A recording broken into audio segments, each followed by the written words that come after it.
class. So today we are going to discuss the Indian Constitution. Class 8 Social Science chapter number 1, the Indian Constitution. First topic is what is Indian Constitution, and then we discuss about why we need a constitution.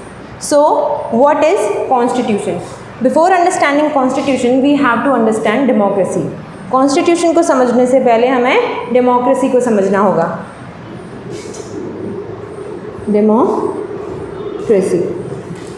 Democracy, it is the form of government in which people rule themselves, है ना. Democracy क्या है?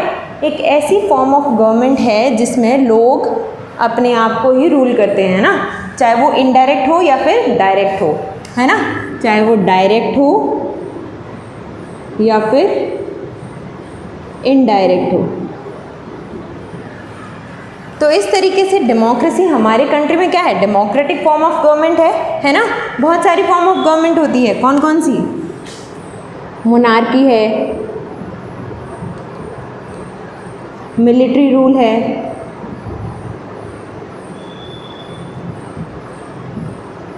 Then dictatorship है ना. ये बहुत सारी फिर डेमोक्रेसी है ना. बहुत सारी फॉर्म ऑफ गवर्नमेंट होती है. Monarchy, military, dictatorship, democracy. अब इनमें फ़र्क क्या है ना. इसमें डिसीजन किस तरीके से लिए जाते हैं, लॉज किस तरीके से बनते हैं, वो डिफरेंस है. मोनार्की में लॉ कौन बनाता है? रूलर कौन होता है? इसमें किंग रूलर होता है ना. मोनार्की में किंग रूलर कौन होता है? किंग. जो सारी की सारी पावर है, सोवरियन पावर है, वो किसके पास होती है? किंग के पास. वही रूल बना सकता है ना, वही पनिशमेंट दे सकता है. हर तरीके की पावर जो है, पावर जो है सोवरियन पावर, यानी कि सबसे बड़ी पावर है ना, वो किसके पास होती है? किंग के पास. अगर किसी मिनिस्टर को अपॉइंट करना है या फिर किसी ऑफिशियल को अपॉइंट करना है ना, उनको उनकी पोस्ट से हटाना है, उनको सैलरी देना है, everything is decided by king, है ना. और अगर जो कोई भी इनके रूल्स को नहीं मानता है तो उसको क्या पनिशमेंट भी किंग ही देता है ना. फिर है मिलिट्री रूल. मिलिट्री रूल में मिलिट्री ऑफिसर्स जो होते हैं, जैसे मेयर्स हैं, है ना, बड़े बड़े ऑफिसर्स जो भी होते हैं ना, तो वो मिलिट्री ऑफिसर्स ही सबसे ज़्यादा रूल बनाते हैं. मतलब पूरा मिलिट्री शासन होता है ना. फिर उसमें जो भी लॉ वगैरह बना, जो पावर यहाँ पर किंग के पास है, यहाँ पर वो मिलिट्री ऑफिसर्स के पास है. और यहाँ पर किसके पास है? डिक्टेटरशिप, डिक्टेटर के पास है. डिक्टेटर. अब डिक्टेटर में और किंग में क्या फ़र्क है? किंग जो होता है वो अपनी फैमिली में ही उनका वो चलता रहता है ना. किंग का बेटा वापस किंग बनता है, फिर उसका बेटा वापस किंग बनता है. लेकिन डिक्टेटरशिप में ऐसा नहीं होता है. डिक्टेटरशिप में वो जिसको, ये जो डिक्टेटर है वो जिसको चाहे उसको राजा बना सकता है, उसको डिक्टेटर बना सकता है. लेकिन डेमोक्रेसी में क्या होता है? यहाँ पर लोकल पीपल का कोई रोल नहीं है. कोई भी लोकल पीपल को यहाँ पर पावर नहीं मिलती है. लेकिन डेमोक्रेसी में क्या है? लोकल पीपल्स के पास सारी पावर है ना. लोकल पीपल ही अपने रिप्रेजेंटेटिव को यहाँ पर चूज़ करते हैं. अपने मिनिस्टर्स, एमपीज़, एमएलएज को कौन चूज़ करते हैं? यहाँ पर लोकल पीपल. हम वोट देते हैं ना, through voting we elect our representative. Voting के थ्रू हम अपने रिप्रेजेंटेटिव को इलेक्ट करते हैं और फिर वही हमारे लिए रूल बनाते हैं. अब डेमोक्रेसी भी दो तरीके की होती है, डायरेक्ट होती है, इनडायरेक्ट होती है. डायरेक्ट में क्या होता है? जैसे कोई छोटी जगह है, जहाँ पर कोई छोटी कंट्री है, जहाँ पर समझ लिया हमने 500 लोग रहते हैं ना, तो ये 500 लोग एक जगह इकट्ठा हो जाएंगे, है ना. एक जगह सारे के सारे इकट्ठा हो जाएंगे. फिर वो क्या करेंगे? अपने लिए पॉलिसीज़ डिस्कस करेंगे. किसी को पनिशमेंट देनी होगी तो देंगे, है ना, या फिर कोई भी लॉ बनाना होगा तो बनाएंगे. तो ये सारी, जो किसी को अगर ऑफिशियल भी अगर अपॉइंट करना है तो सारे के सारे एक साथ मिलकर यहाँ पर जो भी अपनी पॉलिसीज़ वगैरह डिस्कस करेंगे, किसी एक जगह पर इकट्ठा हो जाएंगे. लेकिन इनडायरेक्ट में क्या होता है? जैसे कोई बड़ी लार्जली पॉपुलेटेड एरिया, जैसे हमारी कंट्री इंडिया है, तो वहाँ पर बहुत सारे लोग रहते हैं. ये सारे तो एक जगह इकट्ठा नहीं हो सकते, है ना. तो ये सारे एक जगह इकट्ठा नहीं हो सकते. तो इसकी वजह से रूल बनाने के लिए हमें अपने रिप्रेजेंटेटिव चूज़ करने पड़ते हैं. मतलब हर 10 लाख इंसानों पर एक लीडर होता है. फिर वो लीडर पार्लियामेंट में बैठता है और हमारे लिए लॉ बनाता है. इसमें रूल तो पीपल ही कर रहे हैं, पीपल ही अपने रिप्रेजेंटेटिव को चूज़ कर रहे हैं. फिर उस रिप्रेजेंटेटिव को पीपल्स का भी ध्यान रखना पड़ता है, वरना अगली बार वो उसे चूज़ नहीं करेंगे, है ना। तो ये रिप्रेजेंटेटिव फॉर्म ऑफ डेमोक्रेसी होती है। तो हमारी कंट्री में इनडायरेक्ट या फिर रिप्रेजेंटेटिव फॉर्म ऑफ डेमोक्रेसी है। अब हमने ये क्यों डिस्कस किया बिफोर डिस्कसिंग कॉन्स्टिट्यूशन, क्योंकि कॉन्स्टिट्यूशन ही वो बुक है ना। कॉन्स्टिट्यूशन ये है क्या, it is a book of rules, है ना। रूल्स की एक किताब है किसी भी कंट्री में। अब कंट्री में कोई भी फॉर्म हो सकती है, मोनार्की हो सकती है, मिलिट्री हो सकती है, डिक्टेटरशिप हो सकती है, डेमोक्रेसी हो सकती है ना। इन सब का कोई ना कोई कॉन्स्टिट्यूशन होता है ना। इन सब की कोई बुक ऑफ रूल्स होती है। तो उसमें अब मोनार्की में बुक ऑफ रूल्स में क्या लिखा होता है कि किंग ही राजा बनेगा, है ना, मतलब किंग के पास ही सोवरियन पावर होगी। मिलिट्री रूल वाली कंट्री में उसके कॉन्स्टिट्यूशन में उसके जो बुक ऑफ रूल्स में क्या लिखा होता है कि मिलिट्री ऑफिसर्स के पास में पावर होगी। अब पावर होगी तो वो किस तरीके से डिस्कस करेंगे, मतलब किस तरीके से अपनी पावर को एक्सरसाइज करेंगे, वो भी इसमें लिखा होता है। अब हमारी कंट्री में भी कॉन्स्टिट्यूशन है ना। अब अपने को इंडियन कॉन्स्टिट्यूशन के बारे में पढ़ना है। तो हमने समझा ना what is constitution. Constitution it is a book of rule, जिसमें कोई भी कैसा पॉलिटिकल सिस्टम होगा, कैसे रूलर्स रूल करेंगे, कैसे रूलर को पावर मिलेगी, क्या उनकी लिमिटेशंस हैं, है ना, क्या रूलर्स नहीं कर सकते। जो हमने रिप्रेजेंटेटिव चूज़ किए हैं ना, वो क्या कर सकते हैं, वो क्या नहीं कर सकते हैं, वो कैसे लॉज बना सकते हैं, है ना, उनको लॉज बनाते टाइम क्या क्या ध्यान रखना पड़ेगा ना। ये सारी चीज़ें यहाँ पर लिखी हुई होती हैं। लोकल पीपल्स को क्या क्या राइट्स हैं, उनके क्या क्या अधिकार हैं, उनकी क्या क्या ड्यूटीज़ हैं, है ना। तो ये सारी चीज़ें इस कॉन्स्टिट्यूशन में लिखी हुई होती हैं। कौन कौन से ऑफिसर्स नॉमिनेटेड होंगे। नॉमिनेटेड का मतलब जिनको गवर्नमेंट जिनको इलेक्ट नहीं करना पड़ता है ना, जैसे कोई डिस्ट्रिक्ट मिनिस्टर हो गया, डिस्ट्रिक्ट मजिस्ट्रेट हो गया, है ना, कलेक्टर वगैरह, या फिर कोई डीएम हो गया, डीएम और आरएएस ऑफिसर्स होते हैं, आईएएस ऑफिसर्स होते हैं, आईपीएस ऑफिसर्स होते हैं। तो इनको इलेक्ट नहीं किया जाता है, ये अपॉइंट किए जाते हैं। तो वो कैसे अपॉइंट होंगे, है ना, किस तरीके की एजुकेशन पॉलिसी होगी, ये सारा का सारा इस कॉन्स्टिट्यूशन में रिटन होता है ना। हर एक कंट्री का लगभग होता ही है कॉन्स्टिट्यूशन। तो हमारी कंट्री में एक रिटन कॉन्स्टिट्यूशन है। रिटन कॉन्स्टिट्यूशन मतलब लिखा हुआ है। कुछ कंट्रीज़ में रिटन कॉन्स्टिट्यूशन नहीं होता है ना। वहाँ पर ऐसे मान लिया जाता है कि ये सेट ऑफ रूल्स हैं जो पहले से चलते आ रहे हैं, वो उनको चलाते जाते हैं। लेकिन हमारी कंट्री में क्या है, रिटन कॉन्स्टिट्यूशन है, जिसमें सारी की सारी चीज़ें बहुत ही अच्छे से डिफाइंड करके लिखी हुई है। हमारे जो कॉन्स्टिट्यूशनल फादर्स रहे हैं उन्होंने लिखी है उसको, है ना।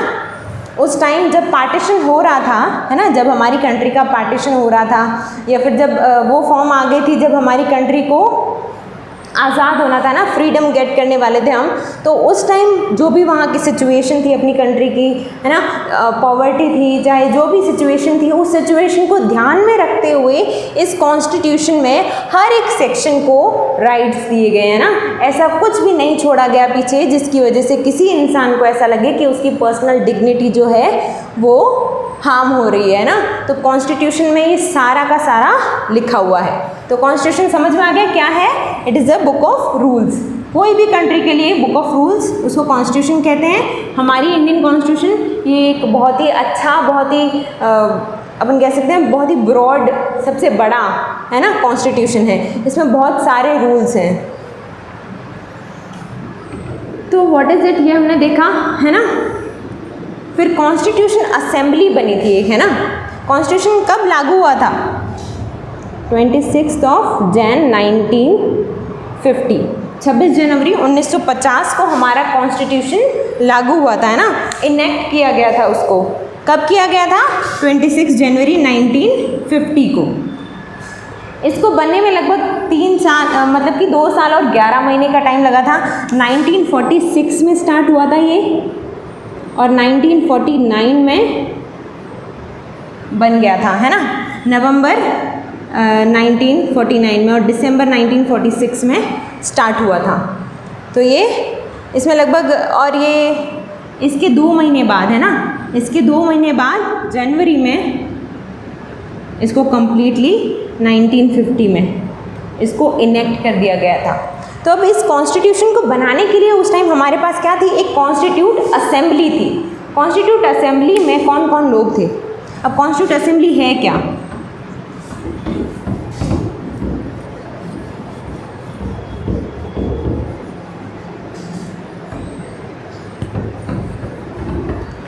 अब हमने ये तो देख लिया ना कि कॉन्स्टिट्यूशन एक बुक ऑफ रूल है जिसमें सारी की सारी चीज़ें हमारी कंट्री किस तरीके से फंक्शन करेगी, उसमें कैसे लॉज बनेंगे, सब लिखा हुआ है। अब ये कॉन्स्टिट्यूशन बनाया किसने, है ना, तो एक कॉन्स्टिट्यूशन असेंबली,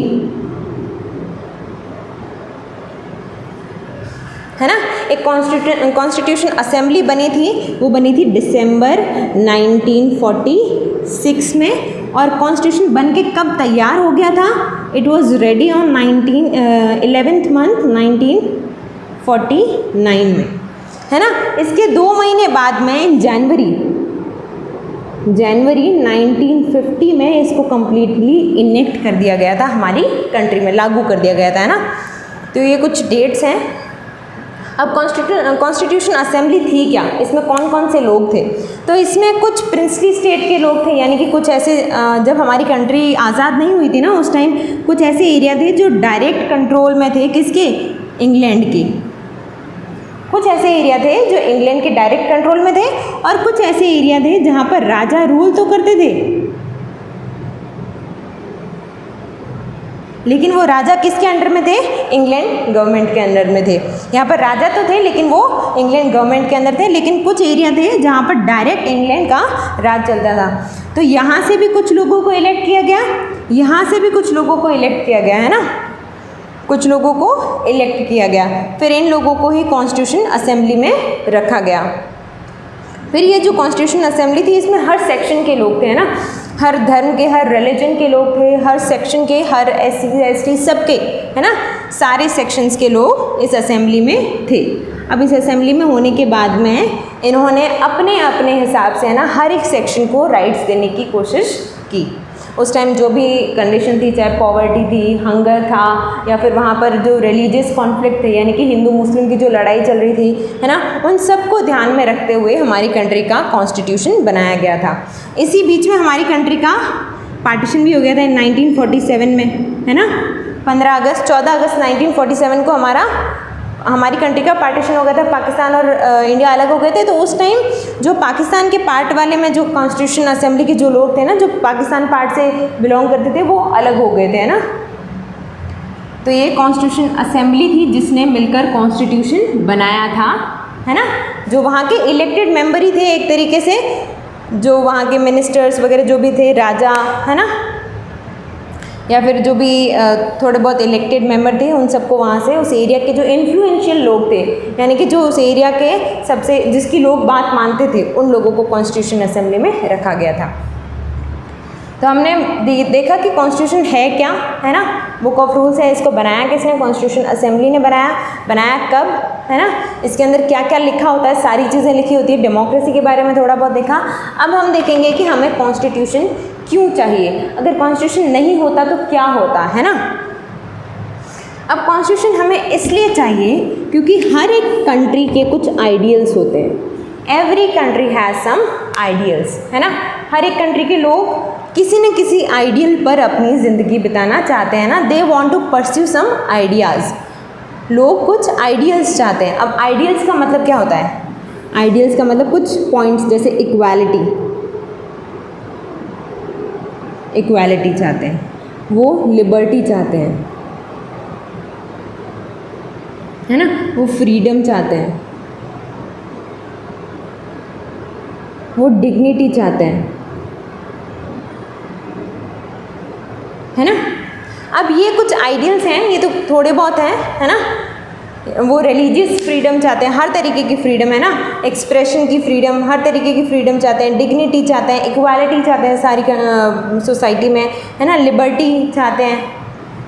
तो ये कुछ चीज़ें हैं जो लोग हमारी कंट्री के लोग चाहते हैं कि वो इनके आइडियल्स बने, है ना। ये कुछ आइडियल्स हैं, हर एक कंट्री के लोगों के कुछ आइडियल्स होते हैं। अब क्या होता है, जब हम अपनी प्रेजेंट कंडीशन से सेटिस्फाइड नहीं होते हैं, जैसे हमारी कंट्री जब आज़ाद नहीं थी, जब फ्रीडम नहीं मिला था हमें, तो उस टाइम क्या था, ब्रिटिश रूल था, है ना। तो ब्रिटिश रूल में क्या होता था कि ब्रिटिश जो लोग थे वो अपने हिसाब से अब हमारी कंट्री को चला रहे थे। हमारे रिलीजन में उनका इंटरफेरेंस था, हमारी पॉलिटिकल लाइफ में, हमारी इकोनॉमिक लाइफ में, हर तरीके से ब्रिटिश के लोग हमारे को सप्रेस कर रहे थे। इंडियन लोगों को सप्रेस मतलब दबा रहे थे, है ना, हमारी डेवलपमेंट नहीं होने दे रहे थे। तो हमको इक्वालिटी नहीं मिली हुई थी, हमको फ्रीडम नहीं मिली हुई थी। तो उस टाइम क्या हुआ, लोगों को लगा कि भाई this is not going to be happen, ऐसा नहीं होना चाहिए, हमें ऐसा कुछ भी नहीं चाहिए, हमें तो इक्वालिटी चाहिए, फ्रीडम चाहिए, डिग्निटी चाहिए। तो हमने क्या किया, हमने रिवॉल्ट करना शुरू किया, है ना, रिवॉल्ट करना शुरू किया। फिर धीरे धीरे हमने और ज़्यादा रिवॉल्ट किया, फिर रिवॉल्यूशंस आए और उसके बाद हमारी कंट्री आज़ाद हो गई। अब ये रिवॉल्ट और रिवॉल्यूशन क्यों किए? क्योंकि हम उस टाइम की आइडियल से हैप्पी नहीं थे। उस टाइम आइडियल्स क्या क्या थे? उस टाइम आइडियल्स थे कि भाई जो एलीट क्लास है या फिर जो इंग्लैंड के लोग हैं वो ही सबसे ऊपर होंगे, है ना। उस टाइम के आइडियल्स थे कि फ्रीडम आपको नहीं मिल सकती, आप कुछ भी ब्रिटिश गवर्नमेंट के खिलाफ नहीं बोल सकते, है ना, फ्रीडम ऑफ एक्सप्रेशन नहीं मिल रही थी। गरीब लोगों को बहुत ज़्यादा उनको टॉर्चर किया जाता था, उनसे ज़बरदस्ती टैक्स लिया जाता था, है ना। तो इकोनॉमिक में भी उनको इकोनॉमिक इक्वालिटी भी नहीं मिल रही थी, है ना। तो ये सारी चीज़ें उस टाइम के आइडियल्स थी, इनको आइडियल्स कहते हैं ना, जो प्रिवेलेंट परंपराएं चलती है ना। आइडियल्स का मतलब एक तरीके से विचारधारा। तो उस टाइम क्या चल रहा था, फ्रीडम नहीं मिलेगी आपको डिग्निटी नहीं मिलेगी, आपको वोटिंग राइट्स नहीं मिलेंगे, है ना, आपको इक्वालिटी नहीं मिलेगी। तो ये उस टाइम के आइडियल्स थे। तो हम क्या थे, हम उस टाइम के आइडियल्स थे, हैप्पी नहीं थे। हमारे लिए कौन रूल बना रहा था? British government. तो हमें वो नहीं चाहिए था। हमें क्या चाहिए थी? ये चीज़ें चाहिए थी। तो हमने रिवॉल्ट किया, है ना, हमने अपने आइडियल्स के लिए रिवॉल्ट किया। ये आइडियल्स हमको मिल गए, है ना, फिर हमको फ्रीडम मिल गई। जब हमको फ्रीडम मिल गई तो ये आइडियल्स हमको मिल गए। अब क्योंकि हम इन आइडियल्स को कंप्लीटली ऐसा रखना चाहते थे कि अब हमारी कंट्री से ये आइडियल कहीं नहीं जाने चाहिए, अब यहाँ पर ये बने रहने चाहिए। तो बने रहने चाहिए, इसलिए हमने इनको क्या किया, राइट कर दिया, लिख दिया, है ना। लिख दिया, कहाँ लिख दिया? कॉन्स्टिट्यूशन में लिख दिया। समझ में आई बात? क्योंकि हमें कुछ आइडियल्स चाहिए होते हैं, अब उन आइडियल्स को हमको परस्यू करना है, हमको रखना है ना। तो रखने के लिए हम क्या करेंगे, उनको लिख देंगे ताकि हमारे पास एक स्ट्रॉन्ग प्रूफ हो जाएगा। अगर हमारी इक्वालिटी मानी नहीं जा रही है कहीं सोसाइटी में, है ना, अगर हमको इक्वल राइट्स नहीं मिल रहे हैं तो हम कॉन्स्टिट्यूशन दिखा सकते हैं कि भाई ये देखो हमको इक्वल राइट है, आप हमें नहीं दे रहे तो आपको सज़ा मिल सकती है। तो ये हमने कॉन्स्टिट्यूशन में लिख दिया, है ना। अगर हमको लिबर्टी नहीं मिल रही है, अब ये सारे रूल्स हैं ना, रूल्स हैं। अब रूल्स होने के बावजूद भी क्राइम्स तो होते ही हैं, है ना।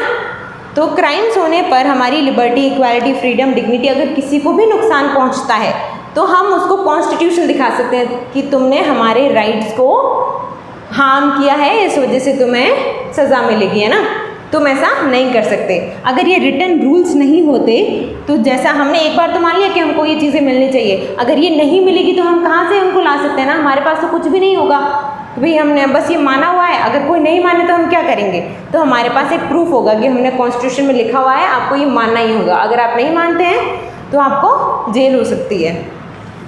तो कुछ आइडियल्स को परस्यू करने के लिए, सर्टेन आइडियल्स होते हैं हर एक कंट्री के, उन आइडियल्स को परस्यू करने के लिए हमें कॉन्स्टिट्यूशन चाहिए होता है ना। जैसे एक एग्जांपल नेपाल का भी है। नेपाल में 1990 में उनको डेमोक्रेसी मिली थी। 1990 से 2002 तक वो डेमोक्रेसी चली थी, है ना, लगभग 12 साल। फिर उसके बाद में क्या हुआ, यहाँ पर वापस मोनार्की आ गई। मोनार्की मैंने अभी आपको बताया था, मोनार्की मतलब किंग का रूल, है ना। किंग का रूल आ गया था, तो किंग ने अपने हिसाब से रूल्स बनाने शुरू कर दिया। अब किंग ने अपने हिसाब से रूल बनाए तो सारी पावर इसने ले ली, है ना। लोकल पीपल के पास कोई पावर नहीं बची, उनके पास कोई राइट्स नहीं बचे, तो उनके आइडियल्स चेंज हो गए ना। यहाँ पर आइडियल्स इक्वालिटी वाला था, लेकिन यहाँ पर उस राजा ने आकर अपने आइडियल्स लगाने शुरू कर दिए। तो यहाँ पर लोगों को वो अच्छा नहीं लगा, तो उन्होंने वापस रिवॉल्ट किया। जब रिवॉल्ट किया तो 2008 में उनको वापस डेमोक्रेसी मिल गई, है ना। This was just an example, आपकी बुक में साइड में लिखा हुआ है। तो इसमें एक तरीके से अपन आइडियल्स के बारे में बात करें कि आइडियल्स चेंज होने की वजह से फॉर्म ऑफ गवर्नमेंट चेंज हो जाती है। आइडियल, है ना, मोनार्की के आइडियल्स अलग होते हैं, डेमोक्रेसी के आइडियल्स अलग होते हैं। तो अब कोई भी इंसान अगर उन आइडियल्स से हैप्पी नहीं है तो वो अपने आइडियल्स चेंज करने के लिए रिवॉल्यूशन करेगा, है ना। रिवॉल्यूशन जब करेगा तो उन आइडियल्स को अब वो रखना चाहता है, क्योंकि परस्यू करना चाहता है ताकि कोई उनको नुकसान ना पहुंचा सके, तो उसको कॉन्स्टिट्यूशन में लिख देगा। अगर कोई भी इंसान अगर उनको नुकसान पहुंचाने की कोशिश करता है तो थ्रू कॉन्स्टिट्यूशन उसको सज़ा दी जा सकती है ना। तो ये तो फर्स्ट था कि सर्टेन आइडियल्स होते हैं, उनको रखने के लिए हम कॉन्स्टिट्यूशन की ज़रूरत होती है। फिर होता है nature of political system. Nature of political system. Political system का मतलब होता है, जैसे अभी हमने पढ़ा ना डेमोक्रेसी के बारे में, है ना, ये भी एक तरीके का पॉलिटिकल सिस्टम ही है। पॉलिटिकल सिस्टम में सारी चीज़ें आ जाती है। पार्लियामेंट को कौन सी पावर होगी, स्टेट लेजिस्लेचर को कौन सी पावर होगी, लोकल सेल्फ गवर्नमेंट यानी कि पंचायत और म्यूनसिपैलिटीज़, इनको कौन कौन सी पावर होगी, ऑफिशियल्स कैसे सिलेक्ट किए जाएंगे, है ना, उनको कैसे नॉमिनेट किया जाएगा, है ना, ये सारी चीज़ें जो आती हैं हमारे पॉलिटिकल सिस्टम में आती हैं, जो पॉलिटी से रिलेटेड हैं, है ना। इलेक्शन कैसे होंगे, इलेक्शन को सुपरवाइज कौन करेगा, इलेक्शन कमीशन होती है, वो इलेक्शन को सुपरवाइज करती है ना। तो ये भी हमारे कॉन्स्टिट्यूशन में सारा का सारा लिखा होता है ना। इलेक्शन कैसे होंगे, फिर जुडिशरी किस सिस्टम से चलनी चाहिए, है ना, जुडिशरी इंडिपेंडेंट होनी चाहिए, फ्री एंड फेयर इलेक्शंस होने चाहिए, है ना, वोट देने का राइट किस किस को है। तो ये सारी चीज़ें हमारे पॉलिटिकल सिस्टम में आती हैं। तो जब ये रिटन होगा ना, तो किसी भी तरीके की कोई भी करप्शन हमको नहीं देखने को मिलेगा। मतलब जब रिटन होगा तो अगर ऐसी कोई प्रॉब्लम आती भी है तो हम उसको पनिश कर सकते हैं। अगर ये सारी चीज़ें रिटन नहीं होंगी तो अपनी अपनी गवर्नमेंट के हिसाब से तो सभी अपने अपने हिसाब से लगाएंगे, है ना। जैसे पॉलिटिकल सिस्टम में हमारे है सेक्युलरिज्म, यानी किसी भी एक रिलीजन को ज़्यादा पावर नहीं मिलनी चाहिए। जब एक रिलीजन को ज़्यादा पावर नहीं मिलनी चाहिए तो कुछ ऐसी पार्टीज़ होती है जो कोई पर्टिकुलर रिलीजन के लिए काम करती है। अगर वो पार्टी पावर में आ जाती है तो वो क्या करेगी, अपने रिलीजन के हिसाब से ही सबको वोट देने का अधिकार भी चेंज कर सकती है ना। लेकिन अगर जब वो कॉन्स्टिट्यूशन में लिखा है तो वो उसको चेंज नहीं कर पाएंगे, है ना। तो पॉलिटिकल सिस्टम कैसा होना चाहिए, ये सारी चीज़ें भी कॉन्स्टिट्यूशन में रिटन है। तो अगर इसमें कोई भी प्रॉब्लम आती, कोई भी तरीके का करप्शन वगैरह होता है तो हम कॉन्स्टिट्यूशन के थ्रू उसको पनिशमेंट दे सकते हैं। फिर है safe guard from political leader. अब हमने क्या किया, ये था थर्ड, है ना। अब हमने क्या किया, हमने अपने रिप्रेजेंटेटिव चूज़ कर लिए, है ना। हमने इलेक्शन के थ्रू अपने रिप्रेजेंटेटिव चूज़ कर लिए। हमने उनको एक तरीके से पावर दे दी 5 साल के लिए। 5 साल के लिए वो जैसे चाहे वैसे रूल बना सकते हैं। लेकिन अगर वो ऐसा कुछ करे जो हमारे खिलाफ हो, है ना, हमारे डेवलपमेंट के खिलाफ हो और अपने ही पर्सनल गेन के लिए वो करप्शन किए जा रहा है, तो हम कॉन्स्टिट्यूशन के थ्रू उसको उसकी पोस्ट से हटा सकते हैं ना। उसको सारी की सारी एब्सोल्यूट पावर नहीं दे दी है। पॉलिटिकल लीडर के पास सारी की सारी एब्सोल्यूट पावर नहीं दी गई है। एब्सोल्यूट पावर किसके पास है, पीपल्स के पास। और उस पावर की रक्षा कौन करता है, कॉन्स्टिट्यूशन, है ना। कॉन्स्टिट्यूशन में सब कुछ लिखा है ना। तो पीपल्स के राइट को प्रोटेक्ट करने के लिए कॉन्स्टिट्यूशन में सब कुछ लिखा हुआ है। अगर पॉलिटिकल लीडर अगर अपनी दिखाता है भाई ऐसा कुछ कि जो भी मतलब वो अगर अपनी कुछ लीडरशिप कुछ ज़्यादा ही दिखाता है तो वो कॉन्स्टिट्यूशन के थ्रू उसको सज़ा दी जा सकती है, उसको हटाया जा सकता है वहाँ से। तो safe guard from political leader. अब मेजॉरिटी रूल। अब क्या होता है मेजॉरिटी रूल। मेजॉरिटी रूल का मतलब होता है कि कोई एक सेक्शन है ना, कोई एक रिलीजन है, रिलीजन फर्स्ट, वो बहुत ही ज़्यादा बड़ा है ना, पूरी कंट्री में लगभग वही फैला हुआ है। और एक रिलीजन नंबर 2 है जो थोड़ा माइनॉरिटी में है ना, जैसे जैन है, बुद्धिज़्म है, तो ये बहुत ही माइनॉरिटी में है। और दूसरे रिलीजन जो है वो ज़्यादा अमाउंट में है ना। तो मेजॉरिटी में है वो और वो माइनॉरिटी मतलब कम, मेजॉरिटी मतलब ज़्यादा। तो माइनॉरिटी वालों के राइट्स को मेजॉरिटी कई बार सप्रेस कर देती है, दबा देती है ना। मेजॉरिटी कभी कभी माइनॉरिटी के राइट्स को सप्रेस कर देती है, उनके डेवलपमेंट के लिए काम नहीं करती, उनकी आवाज़ को नहीं सुना जाता है।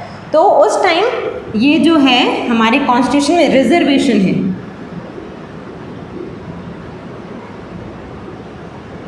रिजर्वेशन के लिए पॉलिसी है ना, यानी कि उनको रिजर्वेशन दिया जाता है। एससीज हैं, एसटीज़ हैं, विमेंस हैं, है ना, इनको रिजर्वेशन दिया गया ताकि ये जो माइनॉरिटी है, ये माइनॉरिटी है, इसको भी इक्वल राइट्स मिल सके, ये भी अपनी आवाज़ सबके सामने रख सके। तो ये सारी चीज़ें भी किस में लिखी हुई हैं, कॉन्स्टिट्यूशन में। अगर ये रिटन नहीं होगा, अगर रिजर्वेशन के बारे में रिटन नहीं होगा तो हम माने या ना माने कोई फ़र्क नहीं पड़ता है ना।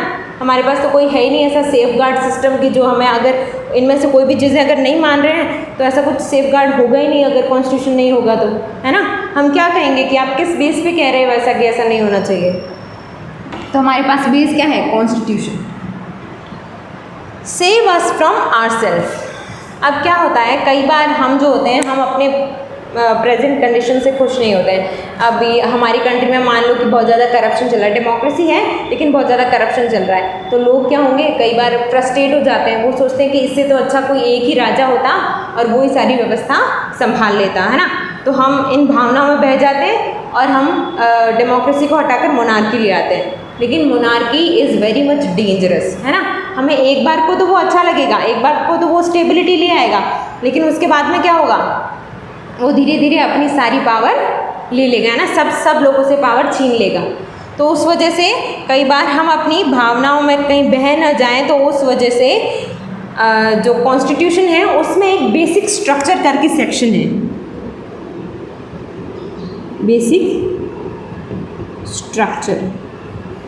बेसिक स्ट्रक्चर करके एक सिस्टम है, जिसमें क्या होता है, बेसिक स्ट्रक्चर में ऐसा लिखा हुआ है, इस बेसिक स्ट्रक्चर ऑफ कॉन्स्टिट्यूशन को आप चेंज नहीं कर सकते, है ना।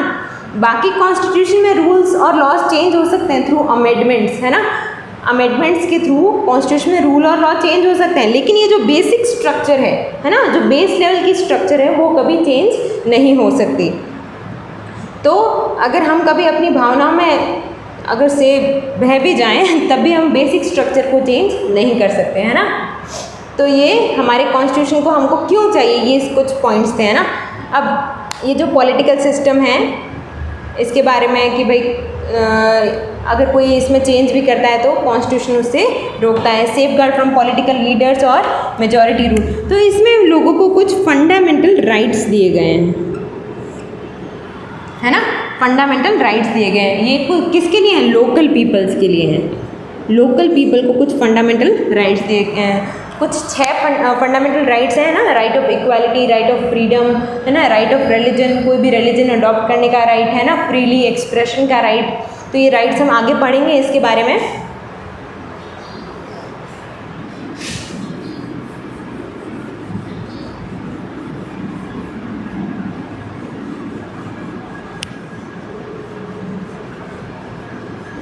तो आज हमने पढ़ा कि ये इंडियन कॉन्स्टिट्यूशन क्या है और हमें क्यों चाहिए, है ना। ये हमारे राइट्स को प्रोटेक्ट करता है, इसमें हमारे राइट्स लिखे होते हैं, इसमें हमारी ड्यूटीज़ लिखी होती हैं, है ना। अगर कोई स्टेट लीडर हमको परेशान कर रहा है तो उससे बचने का क्या तरीका है वो इसमें लिखा होता है। अगर ये नहीं होगा तो हमारी कंट्री में कोई भी पॉलिटिकल सिस्टम अच्छे से वर्क नहीं कर पाएगा। सो आज के लिए आपका होमवर्क है, why we need constitution,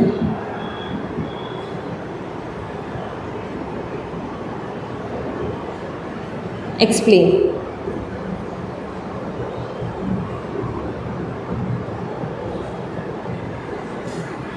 ठीक है, हमें कॉन्स्टिट्यूशन क्यों चाहिए एक्सप्लेन करना है। This is your homework. तो ये क्वेश्चन कर लेना, है ना। और अगर कुछ भी समझ में नहीं आया हो तो पूछ लेना। आई थिंक आज मैंने काफ़ी बड़े बड़े वर्ड्स लेके आपको समझ में आया होगा। I hope so. Thank you.